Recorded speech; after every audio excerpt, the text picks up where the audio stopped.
Alright, what's going on, everybody? My name is Terminus, and today we're gonna talk a little bit about Spice and Wolf episodes 7 and 8. Sorry I wasn't there last week. Or the last 2 weeks. I had to focus on like the base series and whatever. I had too much on my hands. But we're not gonna talk about that right now. We're gonna talk about these two excellent episodes of Spice and Wolf, which there's been good in there, there's been meh in there, right? I do feel like when you have a series like this, especially when it's a remake, there's always gonna be a couple of things where you're like, I like the original better, or I like what the light novel was doing better, or what the manga was doing better, or whatever.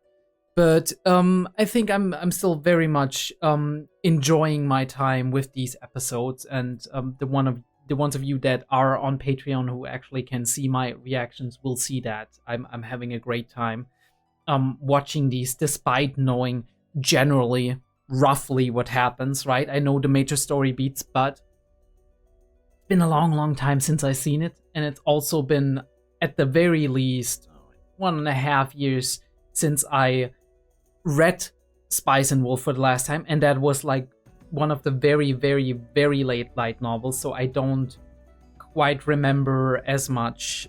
So for me, actually, this is a great way to engage with this, one of my absolute all-time favorite series once again, because I can look these up again, and I can look into them and see, like, read passages again and be like, holy shit, this is so good. Because it actually is. It is such a nice read. See, making a good series, right, especially when it comes to novels / light novels, it doesn't matter if you're looking at Western or if you're looking at like Eastern or Japanese specifically. In the end, it's not just about making a good story. It's also about writing the moment to moment in a way that makes it very enjoyable for people to actually be in that moment. I don't have passages today, unfortunately. I think I might actually find a way to prepare for next time for like episode 9 and 10 and see if we can read some passages out of like episode 7 and 8 now, or maybe a crossing from 7, 8 to 9, 10, something in between that is an impressive, cool scene that is really nice to read and kind of gets you in the mood of what the series is going for. For now, you'll have to do with me showing you a little bit something. So this is, you'll see my light if I hold it the wrong way. This is the cover of the novel we're talking about. It's volume 2. So this arc that we're doing is now officially volume 2 of Spice and Wolf. Out of 17, by the way. So you'll see there's a lot to come.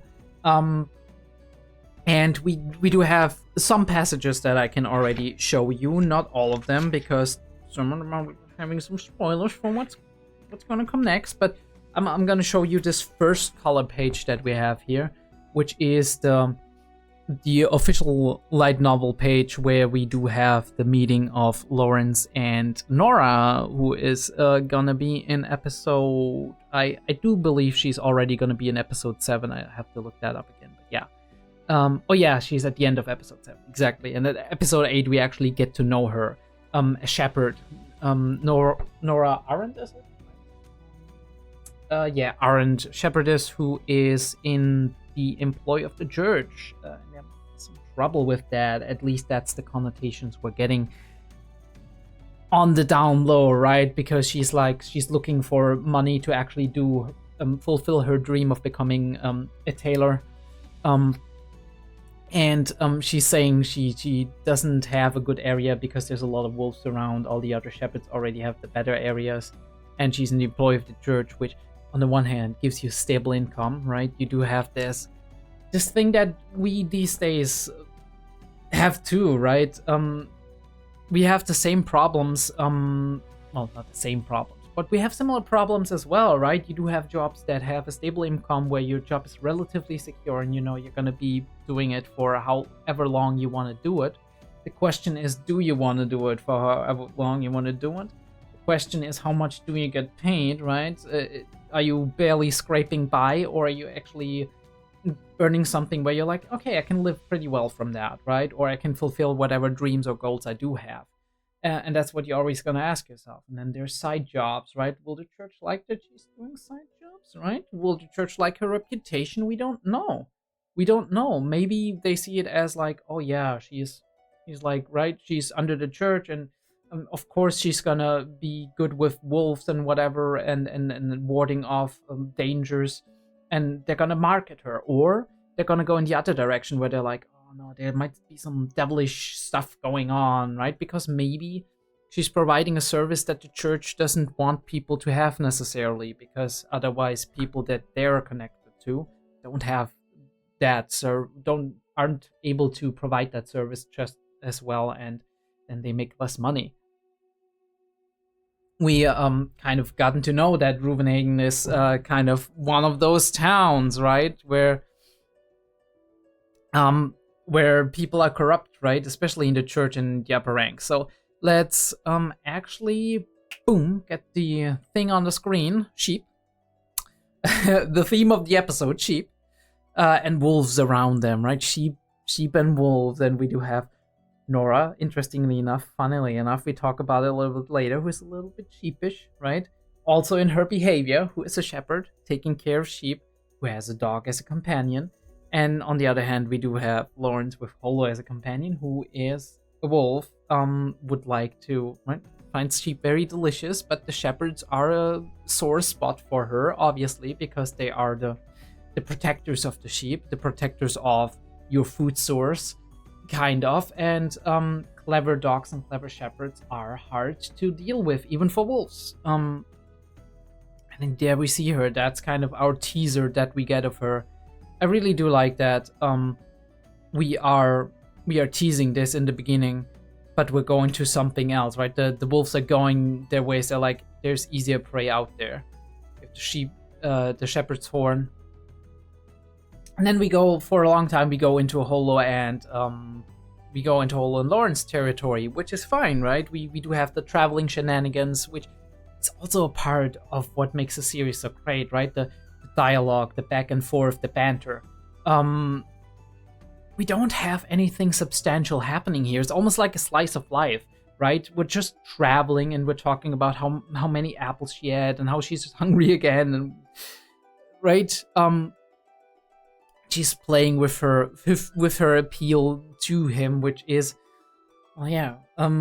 There's a lot of pride going on there, but also a lot of knowing what effect you have on people and actually using that to your advantage. Like, look at that devious grin that she has on her. But he learned, right? He learned. He's going through that phase where he's understanding that I can't just lie down and take it, right? I have to kind of poke back, even if I'm not always the one who's coming out on top, even if maybe sometimes we hurt each other, right? We had these moments before, these make or break critical moments in the past episodes where we did have the confrontation of, yeah, I made a joke, or I kind of clapped back and it was going overboard, right? And the other person was afraid or angry or, right, disappointed kind of in the conversation, and then we have to actually work it out, and we did actually do that. So now we do have that security in our relationship, in our interactions, that we can actually know where our, not just know better where the personal borders of somebody are, where sore spots are, and also how far you can go with them, but also know that even if it comes to the point that we're kind of hurting one another, or that we're kind of being mad at one another, we're gonna get over it, right? Obviously, this is not a limitless, a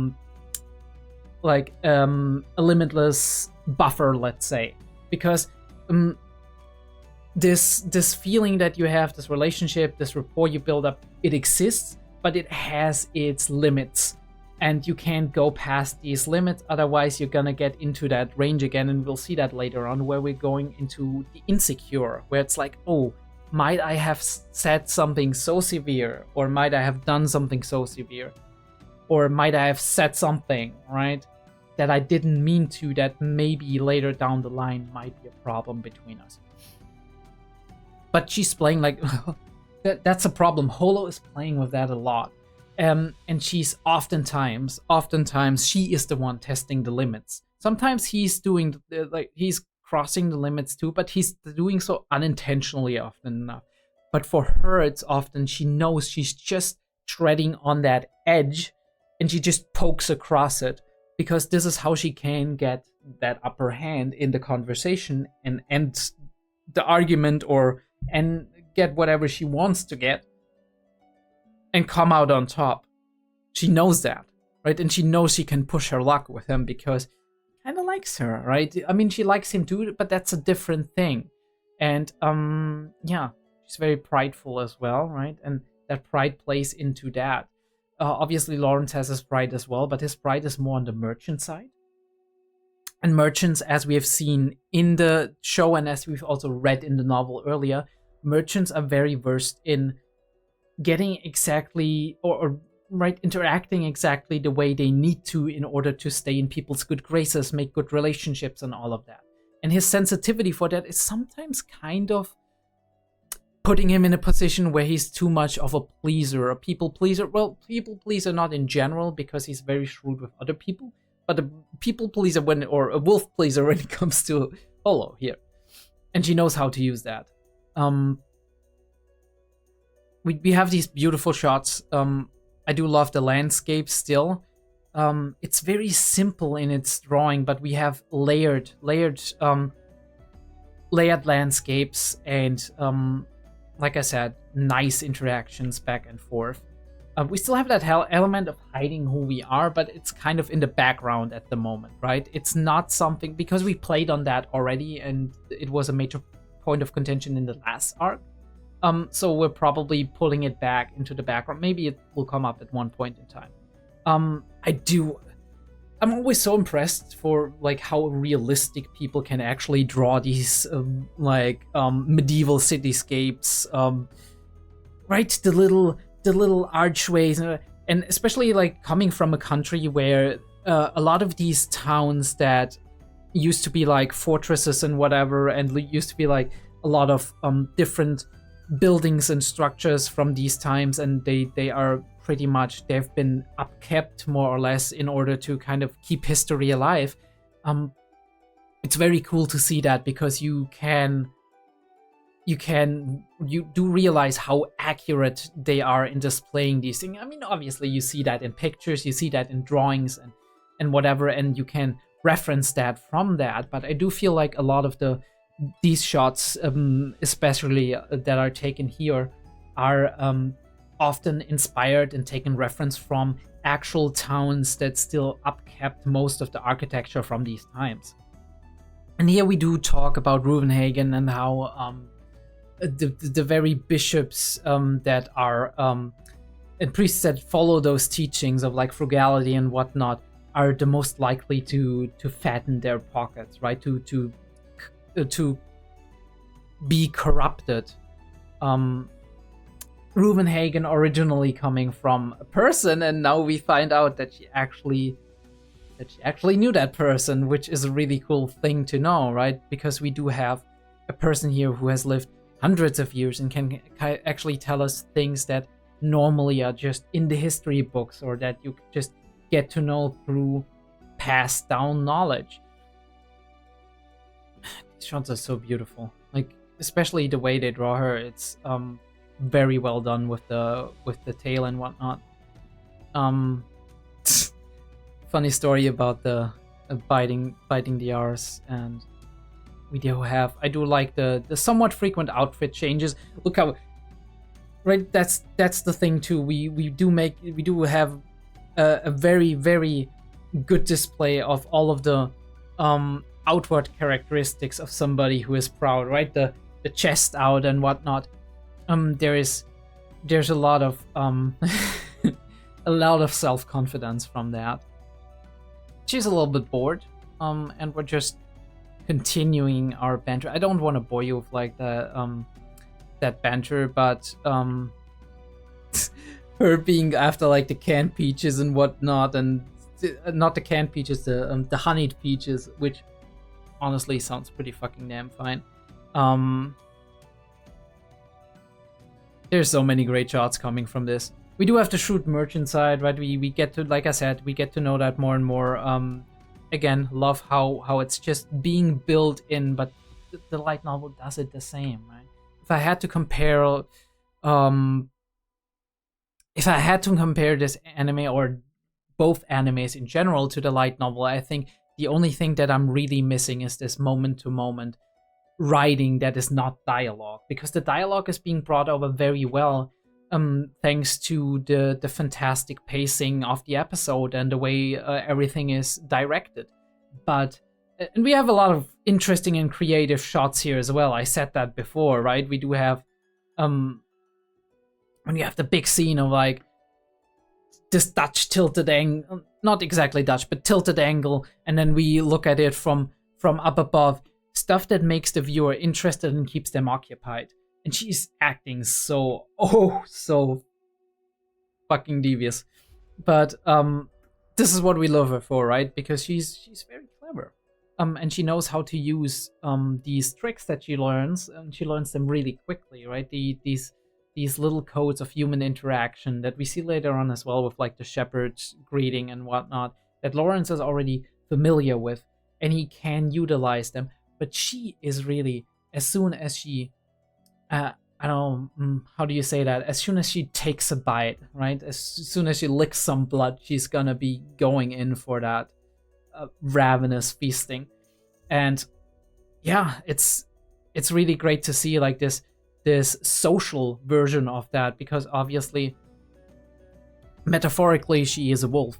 And wolves are cunning. They work together very well, right? In a pack, they strategize. They have a clear hierarchy. All of these things we do see displayed in her human behavior as well, and so we can transfer this behavior of an animal onto what we as humans do often as well. We have our social hierarchies. We have our codes and signals.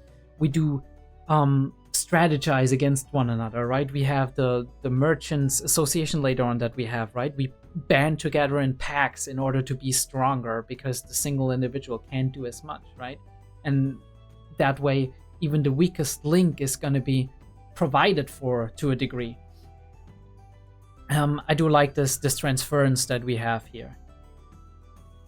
Drawing are very cute here, because we're setting up a scene. The oil for the tail and all of that, and we're just right. She's going to the pillar and just slowly making her way towards him, because she has something she wants. I love that too. It shows that they're getting closer, because otherwise he would be more annoyed by that. He would be less holding back on this, and that face with the big eyes, and she did that before, right? But with the teary eyes, she knows exactly how to play people. Not just him, mind you, but him especially, because, and that's where I think she's a little bit unfair oftentimes, because she leverages real emotions that she has, right? Real vulnerabilities that she has, but she leverages them in a moment where she feels sure of herself, and where she feels like these vulnerabilities are at the very least not at the forefront, right? She tugs out these emotions like a class A actor and puts them at the forefront, knowing very well that Lawrence is aware that these emotions are real to a degree, even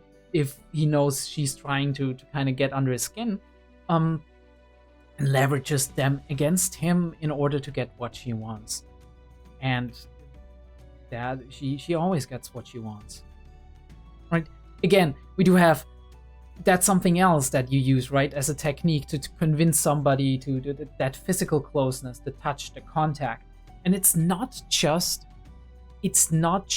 with people, well, maybe it's also more with people that you're attracted to and interested in, but also it's not just with people that you think you have something romantic going on, right? Because for example, just to name one example, studies have, for example, shown, psychological studies, that were made, that people who have light, soft, mind you, right, respectful touches with customers as waitresses, waiters, whatever, that they get tipped more, right? There's some kind of contact and familiarity that's going on there, that there's connection, especially also in the way you talk to people. In English, it's a little bit different, right? Because when you're talking to somebody, you say you. But there's many languages, for example, German as well, where there is a more formal version of you. And you normally use that with customers. But if you actually are in an environment, in a restaurant where this is not the case, right, where it's a little bit more familiar, right, great, where it's a little bit more on a familiar level, or if you actually manage, either as a waiter, waitress, whatever, or as somebody, right, just dealing or interacting with people to get to that very close basis of calling somebody.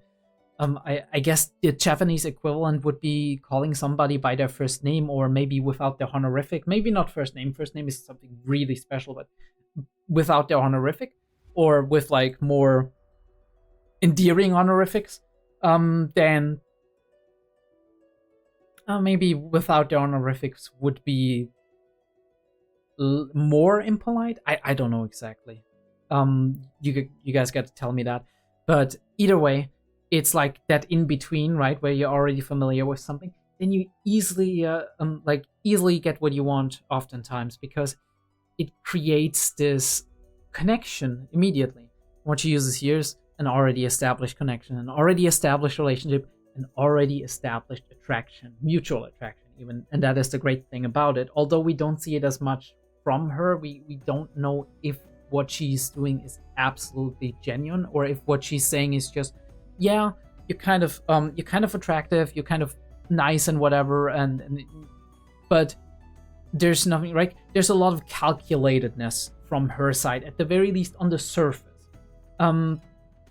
Little tiny hints are there, especially like now episode 8, that this is not all there is to it, but she keeps everything very much behind a poker face oftentimes, unless she wants something, and then she brings out like some emotions that might or might not be genuine. You know how it is, the best lies contain some grain of truth, and then she brings that out, right? But oftentimes she keeps her poker face, right?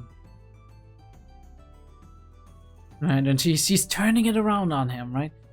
You can learn a lot from her in terms of like how to manipulate people, maybe also how to manipulate people in, let me say, more of a kind way, right? Not more of like, not an asshole way, but more in a way that you're getting what you want by being nice to people and using your own emotions, your own experiences, their emotions against them, or not even against them, but for you, right? For your benefit. We have that closeness again, the connection, and that is a reward, right? We went past that, and we went past that, and now we're in closeness again.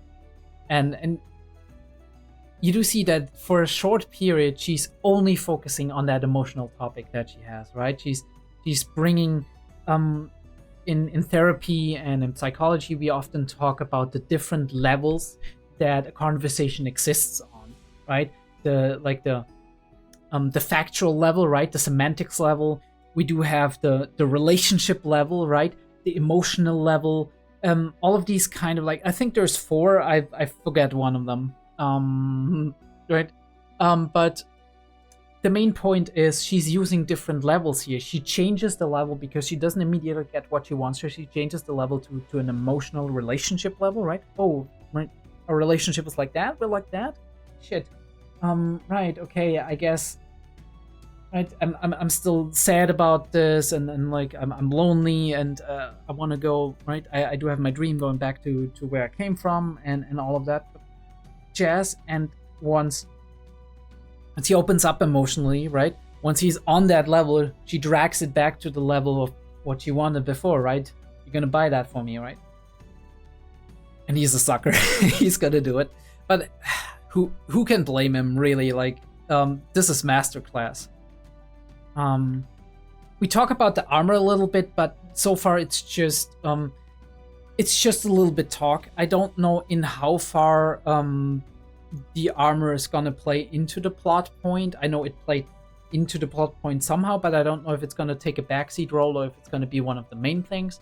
Either way, we talk about why he took armors and not spices. Very interesting. Again, we can learn a little bit something about our own world back in the days and even today, that you have to calculate, right? Exchange rate, what you get on taxes, what you can import and what you can export.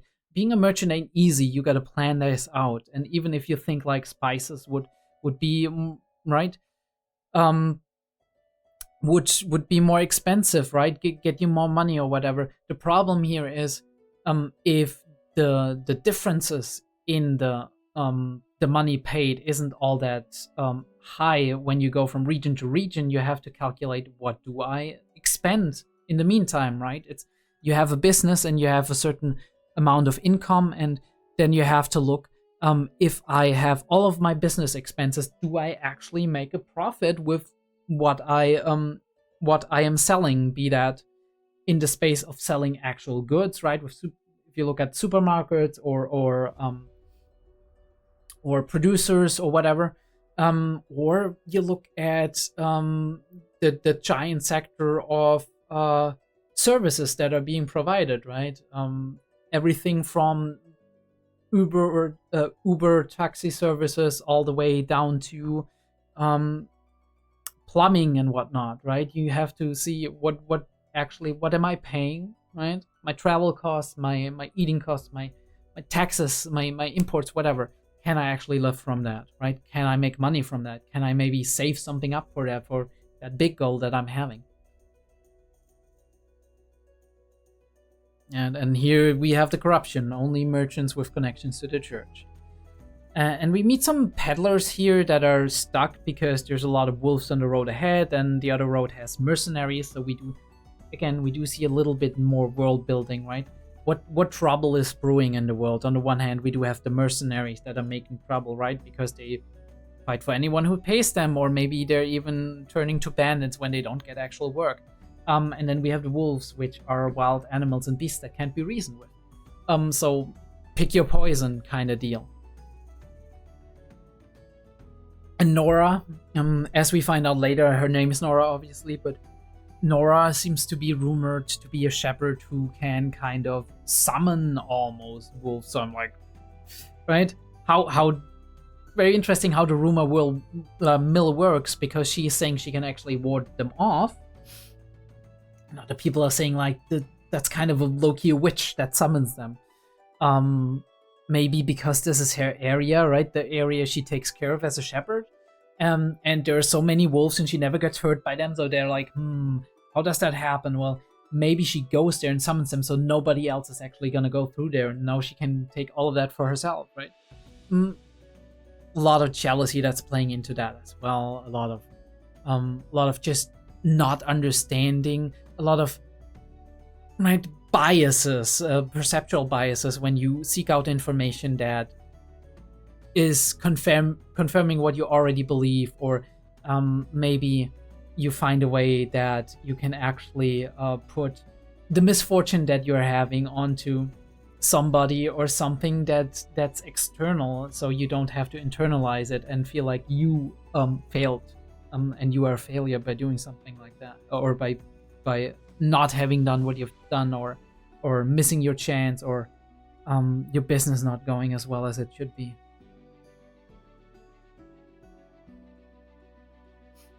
Her hiding herself and then being like all grumpy, and you already realize there's somebody coming who's maybe not the most right, who she might not like the most, but she said like we don't have to hide from them, so it's not somebody that people in general shouldn't meet. We don't need to avoid meeting her, that's what she said.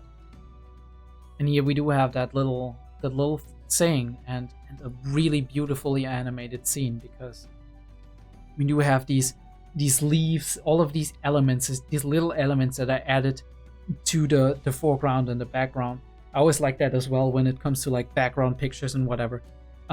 It adds a lot of depth to the scene that we normally would not have. And here we have real, right? Beautiful and she's pouting, definitely. And that is already a teaser for what we will see in the next episode, right? And we start the next episode exactly where we ended the last episode, with the stuff starting out.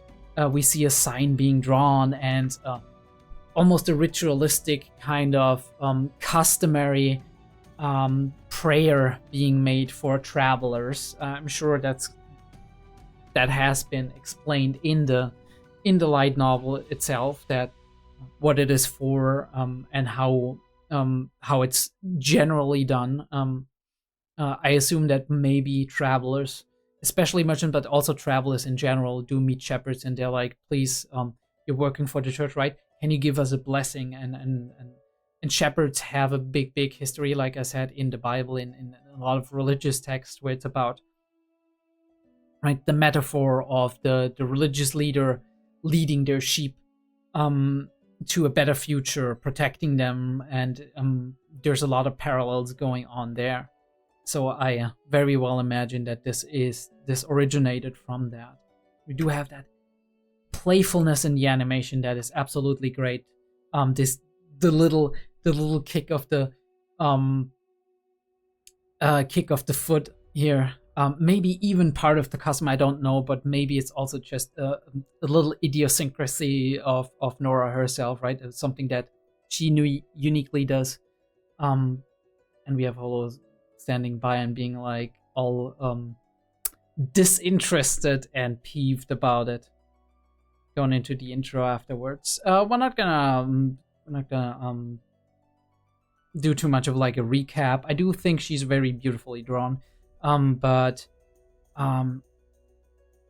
one thing that I noticed is how well they frame all of these shots. Right? Looking at the sky, raising up your staff. Now the staff is out of focus and Lawrence underneath the staff, right under the protection of the blessing, basically, is awaiting like the end of the ritual. And we get to talk a little bit and find out a couple of things, among other things, just that she's trying to make money, but we had that, right? I said that before, and that she's a pretty good shepherd. We have this talk back and forth because, love that, right? The hand, and then she looks past it because he's literally holding the hand out and then she's looking past it to make eye contact again. We are a little bit of an argument because she thinks he has some ulterior motives, even if he might not have them consciously. But we're playing this back and forth, and he's actually almost winning in this, because for her to actually throw that at him, she has to admit that she's kind of a little bit jealous. And we do see that, right? This jealousy popping up, although it's not as prominent. So I do wonder if there's going to be a moment later on where it's more, right? Where we do see like a real admission of that, because obviously it is not in the nature of a prideful person to admit if they're jealous or mad or angry. But she's giving him this. She's giving him this because I guess she's wise after all, right? She knows that holding on to this sense of pride too long, right, and too strongly is gonna just sour their relationship. So she doesn't quite admit it, but she's like, you know what, you pass, right? And this kind of lets her keep face, right, in the conversation, keep control. You realize that a lot, that Holo tries to always be in control when she is interacting with someone, but especially with Lawrence. Don't know if that's a good thing or a bad thing. Maybe it's it's a neutral thing if you can actually handle it. Maybe it's a good thing if you like that in a person. Especially if you learn to clap back, which he does.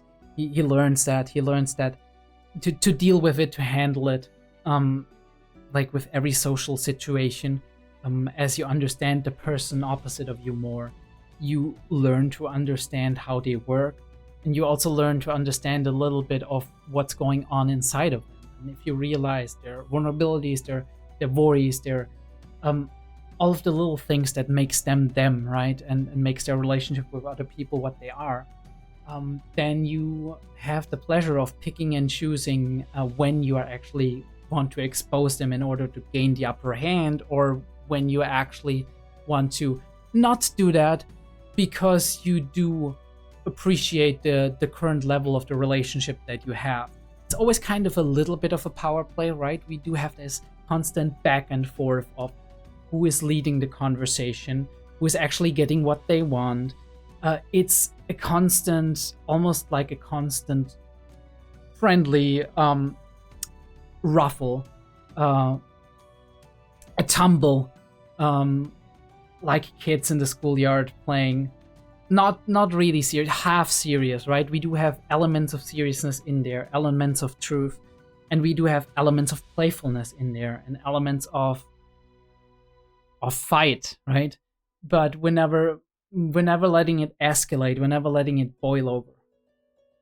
And she gives her honest assessment here, and we decide to actually take her along with us, which first of all, it worries her, but then I think she overplays that by just saying, "Were you expecting me to say this?" right? Which puts him into the defensive position because he doesn't want to admit that. He doesn't want to admit that. He was hoping for that, obviously, maybe. Maybe he just realized it himself, because sometimes we subconsciously are like that and we don't make that decision consciously. And she wins. She wins again. Well, she doesn't always win. Okay. But she gets a lot of wins. We do know that. It was poor, probably taken up by the church from that. At the little lean in, we see that, right? It's almost like she's marking her territory, right? It's almost like she's marking her territory, you feel.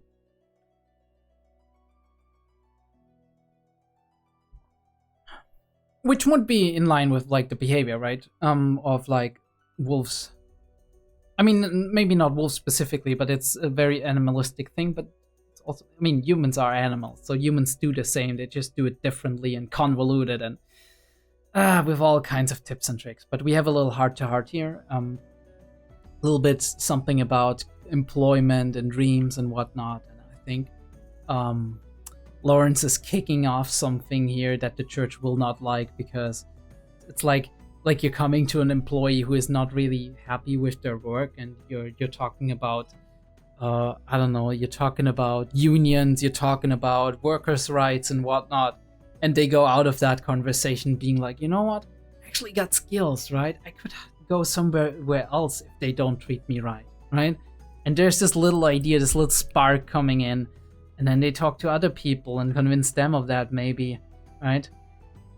That's how you started. That's how trouble starts, but good trouble. Sometimes trouble is good trouble.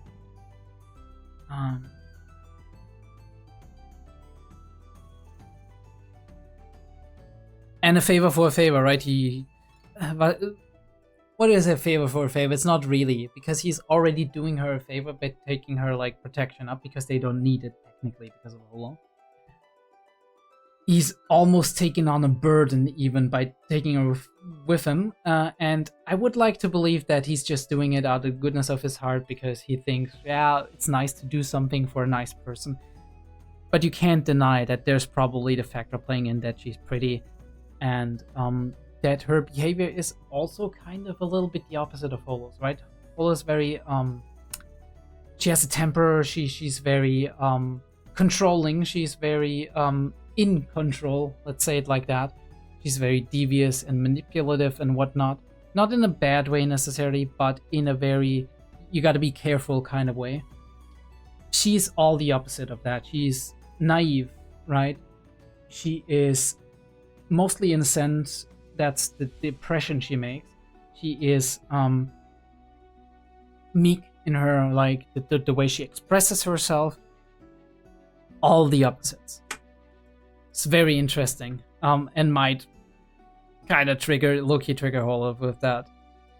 I like this scene is a great scene. Her just coming for that piece of. I'm not gonna finish that sentence. Might sound kind of stupid. Yeah, just look at that throat. I mean, what? But you got it. Yeah, again, a great shot. Wait, right here. First of all, amazing framing with the tree and on the left side. This scene wouldn't have been nearly as effective if we left the tree out and just showed the wagon. But you know, shots asymmetrical. I don't want to start with it. Right here. Really nice shot. Really nice. And she's perpetually annoyed. And yeah, really, really nice episode all in all. I don't want to hark too long in it. Again, we have the sweet and the sour, right? With her just being like that and coming in after they had an argument. And just dropping that sentence here, which can mean so many things, right? On the danger level where she's like, right, I might make trouble for you, right? Doing something naughty, but not in a sexual way, in a way that technically you shouldn't be doing it because you don't have a real reason to. I mean, she gets food and all of that, right? Also, really, really very much innuendo that you just put down there. We give the payment, we exchange some pleasantries and whatnot, and we go our separate ways, but not without greeting each other or saying goodbye to each other once again. And we do see the dog and the dog and the wolf watching one another, right? Just her glare. Amazing CD design, really, really cool, and they all react very weirdly to the armor. So yeah, there's something coming. Great. I love the previous shot as well, with like the beautiful cities as they are drawn. Like this one as well. We have some merrymaking. We have some delicious food and whatnot. We have some slight foreshadowing with like him here, like just looking very suspiciously onto Nora here, and we arrive at the Merchants Guild, at like not Merchants Guild, Merchants Association, which is a little piece of home away from home for Lawrence, right? Because this Merchants Association is where he started out, where he probably maybe grew up. So the people there are family to him. He's like, wait here, blah, blah, blah. We do have our little conversation. And he drops that sentence. I was surprised that she wasn't going to make a fuss about this. But I guess she felt it. Either she felt it was really genuine and it took her back, or she felt like there was nothing she was really going to like harp on in this specific instance. Because he says, I'd have to marry you first for that. Which is a big sentence if you say that, right? Just out of the blue.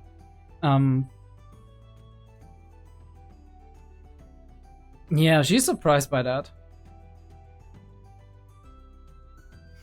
But we do have that little banter that we go where he's like, I'll buy you something if you behave, and then you're like, I'm not a child. And he's like, but do you want it? And she's like, yes, kind of.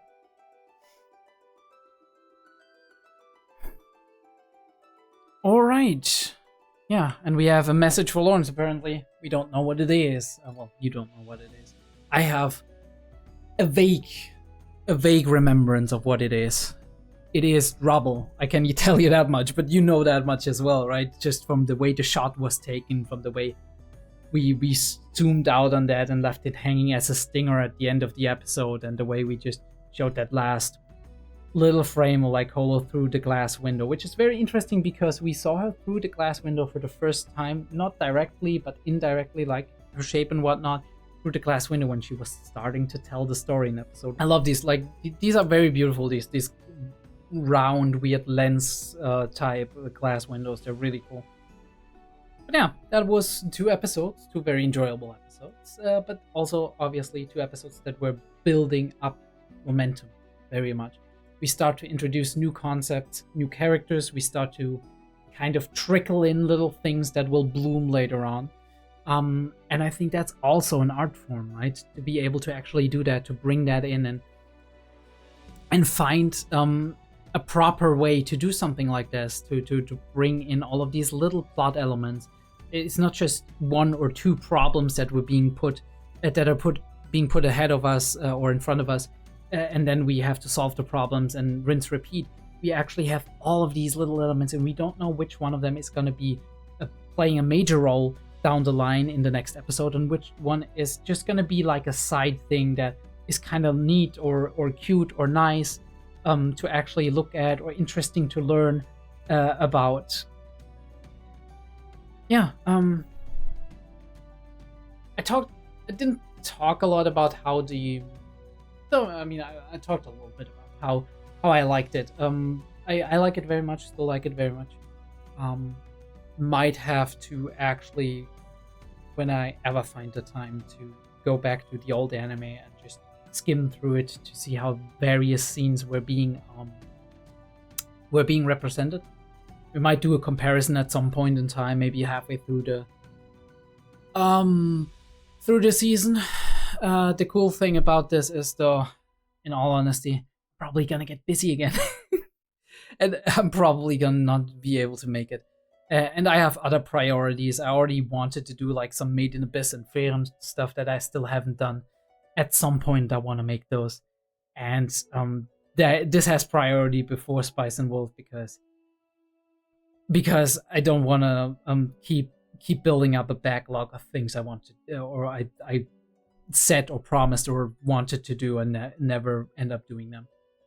But yeah, if you did like this review, this content, whatever, give me a like and subscribe if you want to see more. There's going to be more next week on episode 9 and 10. There's probably 9 and 10. There's going to be more other stuff. Jujutsu Kaisen a little bit, right? We're not doing that as regularly, but there's going to be a little bit of Jujutsu Kaisen. We have Monster going on. It's a very slow burn series, but it's so fascinating and interesting on so many levels. There's suspense building, there's interesting characters going on. So if you are somebody who is even tangentially into like thrillers and serial killers and murder and investigations and stuff like that, go check that out, right? You can delve into a lot of stuff there. Obviously, it takes a long time till we can delve into this stuff, because it takes a long time to reveal the intricacies of what's going on, but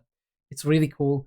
We have Bocce the Rock, where we can go more directly into what's actually going on. Problems like anxiety, social problems, right? Introvertedness, but also wanting to have your voice be out there, right? Wanting to have something that you do, that you're talented to do, and that people admire you for, and something that you, right, wanting to convey a message to other people. Maybe also, if that is something for you, go check it out. I would really appreciate it. If you want to see early access to any of these things, except I think Spice and Wolf, because we don't have early access, it's a seasonal, it's going to come out every week. It's better to just release it as it goes on and as I have time to do it. Then go check out the Patreon. Go check out the Patreon as well if you want to see full-length reactions, if you want to see like a couple of exclusive stuff, right? In Spice and Wolf's case, I do reactions, timer/pip reactions for the full-length reactions for the episodes. So if you want to see that, if you're interested in that, it's over there as well. Yeah, and click the Discord if you want to. And I'll see you on the next video.